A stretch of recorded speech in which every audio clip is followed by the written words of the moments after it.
story in Acts, Luke's continuation of the gospel of Jesus Christ, has always captured my imagination.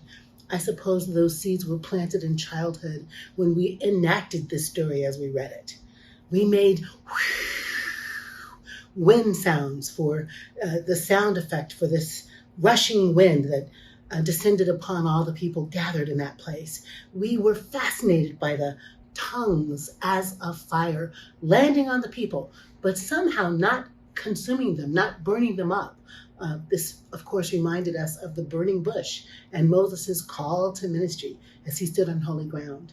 And then this cacophonous sound of speaking in tongues, that the disciples were speaking Aramaic, but somehow everyone from all of those towns that were difficult to pronounce were able to hear the good news of God's deeds of power in their own language. Loved that story, loved the sound effects. It's almost as good as the whole Exodus story. And interestingly enough, of course, the Pentecost story is happening at Shavuot, the Jewish holiday that commemorates the giving of the law. It's no wonder that this miraculous sense of God coming into the world to give words of comfort and guidance and law happens with sound effects and mysterious and fabulous appearances. And also, this time that we consider the birthday of the church comes with this miraculous, wondrous event. It takes time theologically to really pull apart what this miracle is about. As a student in seminary, I had friends from diverse backgrounds who thought the speaking in tongues was really what Paul was talking about in his writings, glossolalia, that there was a spiritual gift that came and that it meant that you would speak in tongues, an unknown language that had to be interpreted. And in fact, some of my colleagues in seminary thought of that as a litmus test.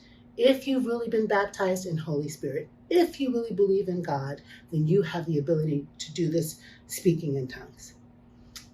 I don't think that this is what this text is about ultimately in my theological work. I think what it's about is that the miracle in the Pentecost story is a miracle of communication. Not so much about putting back together what the Tower of Babel broke apart, but actually more like God's love, God's wisdom, God's power enables the diverse magnitude of God's creation to hear the good news, to understand that the good news is for them.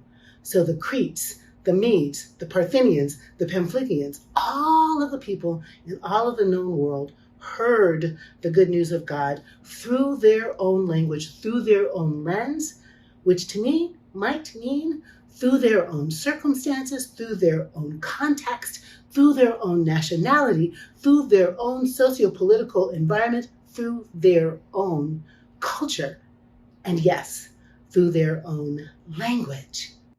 The miracle of Pentecost is that the birthday of the church is the birthday of the reign of God on earth.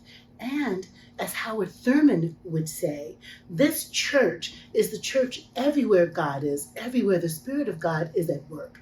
Everywhere the Spirit of God is at work, healing, teaching, preaching, creating community, fixing what's broken, straightening out what's crooked, making a just society. That's the church that's birthed in Acts. A church in which all of the people, no matter their language, no matter their culture, no matter their circumstance, come to know the good news of God's deeds of power. Now, you could say to yourself, friends who are listening, that this church, this story of church and birth, is about the many languages that are spoken around the world. And yes, the people in China, the people in Korea, the people in El Salvador, the people in Puerto Rico, the people in Ghana, the people in Malawi, the people in the United States, the people in the Netherlands, all of these people belong to God and can hear the good news of God's power because of the work we've done in church, in mission, in teaching, in preaching, in writing. The story of God has gone around the globe. But I want us to think for a moment about these other languages that God's people speak. As I preach today, we have had two mass shootings in a row. One in Buffalo, where a young white man gets in a car and goes hunting for African American people in Buffalo and kills 10 people in a grocery store in Buffalo. The other, a Latinx boy, 18, goes hunting for people in a classroom. And it's incredible to me that these two young men have learned some kind of language about hate and violence that causes them to kill other people. In this context, in this nation, the cultural context is that some people are speaking pro-choice and some people are speaking the right to have an abortion. And some people are speaking, how many guns do we need on the street to protect us from the guns that are on the street? And others of us are speaking, we must get handguns off the street and abolish automatic rifles. Some of us are speaking, Black Lives Matter. And some of us are speaking, all lives matter. And some of us are speaking, how much money can I amass in wealth? And some of us are thinking, how can we share the wealth together? This is the hot mess, the fiery hot mess in which we find ourselves in this moment. And my question for us as church is, how do we speak the language of God? How do we speak the language of love? And how do we translate that in this cultural context? In other words, do we understand God's deeds of power to be about God's unbelievable, fierce, radical love, such that God came all the way down to enter into human history and present and future to create love on earth, peace on earth, joy on earth. Everybody has enough on earth. All races and ethnicities living and loving together in peace on earth. If we, who are called to be the hands and feet of God's heartbeat on this earth, can hear in our own language, through our own stuff, and we've all got stuff, that God's love is for everyone, that God's grace is for everyone, we can translate the gospel into love correcting everything that stands against justice. Let me say that again. We can translate this good news of God's deeds of power in the way that Dr. King imagined, that love is the antidote to hate, that love is what makes light in the darkness, and that love is the force that creates a just society. There is not a just society in which little people are shot to death in their classrooms. There is not a just society in which some people are so hungry and other people have so much.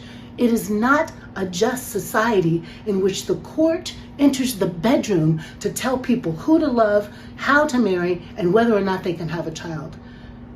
A just society honors the life, the agency, the child of godness of all of the people.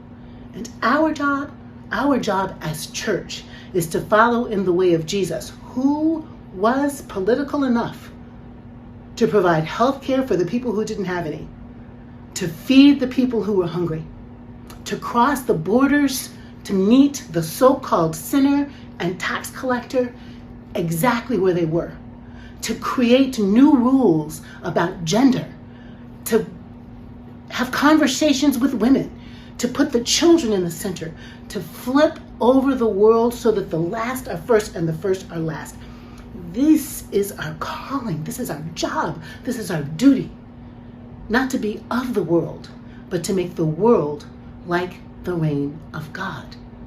I'm inviting you on this Pentecost to speak in tongues, to speak in the love language of the poor, of the outcast, to speak in the love language of the queer person and the trans person, to speak in the love language of the women and the child, to speak in the love language of the Black and the Indigenous and the Asian and the Latinx, and yes, all the white people, to speak God's love language to a hurting world, to go beyond our own sense of what we think is right and wrong, and to imagine that God is also speaking to the so-called other and to listen, to collaborate, to create the reign of God on earth as it is in heaven. May it be so.